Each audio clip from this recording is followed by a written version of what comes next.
Lung cancer కి 7 నిమిషాల్లో treatment option ఉందా? హలో అండి, అందరికీ నమస్కారం. నేను మీ డాక్టర్ రవీనా. ఇటీవల సోషల్ మీడియాలో లంగ్ క్యాన్సర్ కి ఏదో కొత్త ఇంజెక్షన్ వచ్చేసిందని చాలా మంది మాట్లాడుతున్నారు. ఒక మెడికల్ ఆంకాలజిస్ట్ గా దీని వెనకున్న సైన్స్ గురించి నేను ఈరోజు చెప్తాను.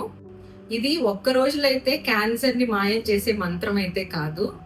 ఈ స్విస్ ఫార్మా కంపెనీ అనేది మన దేశంలో టెసెంట్రిక్ సబ్క్యూటేనియస్ ఇంజెక్షన్ అంటే ఎటిజోలిజ్మాబ్ అనేది రిలీజ్ చేసింది. ఇప్పటి వరకు మేము ఈ మెడిసిన్ ని ఐవి లైన్ ద్వారా నరాల్లో ఎక్కించేవాళ్ళం. సుమారు ఇది గంట నుంచి 2 గంటల మధ్యలో ఎక్కిస్తాము. కానీ ఇప్పుడు వచ్చిన కొత్త టెక్నాలజీతో ఇది 7 నిమిషాల్లో చర్మం కింద సబ్క్యూటేనియస్ ఇంజెక్షన్ లాగా కూడా చేయవచ్చు. అయితే మీ అందరూ గుర్తుపెట్టుకోవాల్సిన విషయం ఏంటంటే, ప్రతి లంగ్ క్యాన్సర్ పేషెంట్ కి అయితే ఇది చేయలేమండి. ఇది బయాప్సీ టెస్ట్ లో మేము స్పెషల్ మాలిక్యులర్ టెస్ట్ అని పంపిస్తే అందులో ఏదన్నా పాజిటివిటీ మాకు కనిపించినప్పుడు ఈ ఇమ్యునోథెరపీ అనే మెడిసిన్ ని మేము అక్కడ ఇస్తాము. ఇది ఐవి కానీ 7 నిమిషాల్లో తీసుకున్న సేమ్ బెనిఫిట్ ఉంటది. మరి అందరికి వచ్చే డౌట్ ఇక్కడ ఎన్ని డోసులు వేసుకోవాలి అని. ఎన్ని డోసులని కాదండి, 4వ స్టేజ్ లో ఉన్న లంగ్ క్యాన్సర్ పేషెంట్ కి మేము మళ్ళీ జబ్బు తిరగబడేంత వరకు ఇది వేస్తూనే ఉంటాము.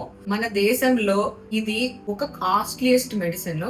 ఐవి ద్వారా వచ్చే మెడిసిన్ కాస్ట్ వేరు, సబ్క్యూటేనియస్ ఇంజెక్షన్ వేరు. ఇది ఎవరికి డిజైన్ చేస్తారంటే, ఎవరికైతే మాకు తక్కువ సమయంలో ట్రీట్మెంట్ కావాలి, ఇదేంటంటే పేషెంట్ ఫ్రెండ్లీ కూడా, అలాంటి వాళ్ళల్లో వాళ్ళు వచ్చి వెంటనే తీసుకుని వెళ్ళిపోతారు.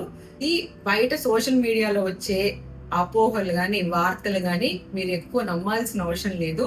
ఎవరైనా ట్రైన్డ్ మెడికల్ ఆంకాలజిస్ట్ మాట్లాడితేనే మీరు వినండి. అందరూ అవగాహన మాత్రం పెంచుకోండి. Thank you.